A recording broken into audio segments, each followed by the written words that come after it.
Kembali kita ingatkan sejarah kolonialisasi. Mengapa dilakukan? Jawabannya hanya satu, Lebensraum. Ini hanya istilah dari bahasa Jerman dan bangsa Jerman di periode 1890 hingga 1940 yang mencerminkan sejarah kolonialisasi sejak zaman Macedonia, Romawi hingga kolonialisasi Eropa ke seluruh dunia. Semuanya sama, Lebensraum. Lebensraum terjemahannya adalah living space atau wilayah hidup, tempat tinggal dan segala kebutuhannya. Kita meneok nation interest banyak negara dunia saat ini. Misalnya Tiongkok. Untuk menghidupi 1,4 miliar penduduknya, Tiongkok harus melakukan kolonialisasi. Namun Tiongkok menggunakan kolonialisasi 5.0. 5.0 kalau pakai terminologi di Akademi Militer, yaitu menggunakan economic approach dan soft power. Tidak mencaplok alam militer, namun mengambil kemanfaatan sumber daya sebuah negara. Amerika juga sama, mengkolonialisasi bangsa dan negara lain demi menghidupi 350 juta penduduknya. Misalnya di Jazirah Arab, dikuasainya di negara-negara Asia Barat lainnya dan semua wilayah yang memiliki unsur fosil oil seperti di negara Myanmar, Indonesia, Venezuela, Nigeria, mana saja yang ada fosil oil, masuk mengendalikan dengan hard power, dengan tekanan premanisme. Itulah mengapa kalau kesadaran bernegaranya rendah, sebuah negara yang pimpinannya lemah, negara tersebut memiliki sumber daya alam yang besar, maka kepastiannya yang bisa terjadi adalah takluk oleh Tiongkok atau ditaklukkan oleh Amerika. Bahkan ada yang takluk kepada keduanya. Intinya pastinya sumber daya alamnya yang disikat. Miskin nantinya seperti Nauru, negara kepulauan di selatan Pasifik yang kaya akan fosfat. Dalam 40 tahun disedot Amerika sampai nol. Sekarang miskin itu negara Nauru. Pemimpin lampaunya menjual tanah air sumber daya alam Nauru dan tidak menjadikan Nauru negara produktif, memanfaatkan kekayaan tersebut menjadi modal untuk membangun industri, tapi malah menjadikan negara konsumtif, paling berdagang aja. Kembali ke Lebensraumnya Rusia,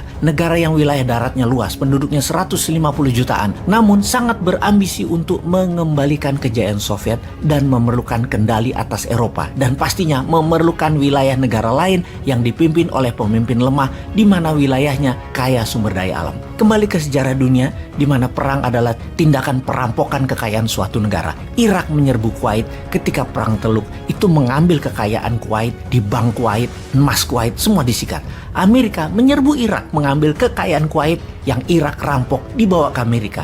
Juga sewaktu peristiwa di Libya, di Benghazi, itu perampokan kekayaannya Gaddafi dibawa ke Amerika. Ada juga masanya Nazi serbu Belanda, ambil cadangan emas Belanda dari rampokan kekayaan Nusantara. Lalu di tahun 1945 Amerika ambil emas rampokan Nazi asal Belanda tersebut ke Amerika. Intinya semuanya adalah bajingan, kampret, dan semuanya jahat. Inilah mengapa Ukraina penting. Ukraina mau masuk NATO dan negara NATO, Inggris dan Amerika horny banget ambil kendali negara Ukraina yang kaya sumber daya alamnya. Makanya Rusia berang Ukraina mau masuk NATO tersebut. Mending dianeksasi sekalian karena bagian dari impian lama Putin. Rusia adalah Soviet baru.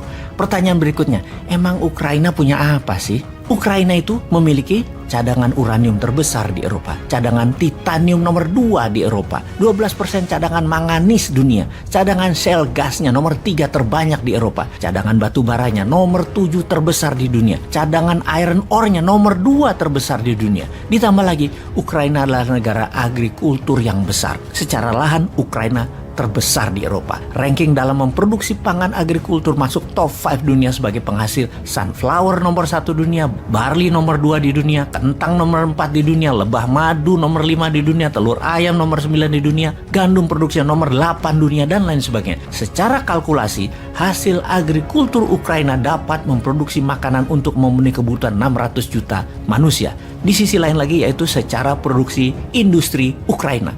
Nomor 3 dunia produksi dan pengekspor besi. Nomor 2 terbesar di Eropa dan nomor 4 terbesar di dunia menyalur gas melalui pipa. Nomor 1 di Eropa penghasil amonia. Nomor 4 dunia penghasil turbin nuklir. Nomor 4 dunia penghasil peluncur roket. Nomor 9 dunia penghasil peralatan perang, penghasil titanium, tanah lempung, ore dan konsentrat. Semuanya top 5 produser dunia. Kembali ke Lebensraum. Rusia bukan hanya menganggap Ukraina adalah satu rumpun, satu bangsa, satu sejarah seperti satu Nusantaranya di ASEAN, Indonesia. Tetapi demi hajat hidup, Rusia menyerang Ukraina, kemudian akan memasang presiden boneka pemimpin Kiev yang pro-Rusia. Dapat dipastikan itu semua segera akan terjadi. Di Indonesia imbasnya bagaimana? siap-siap BBM naik di Indonesia, siap-siap harga listrik naik, siap-siap biaya-biaya akan naik, siap-siap daya beli turun. Kalau pemerintah penguasanya masih fokus pada kerja proyek, ambiar keadaan domestiknya nanti loh. Semua ini kita nanya, pada kerja apa dikerjain sih?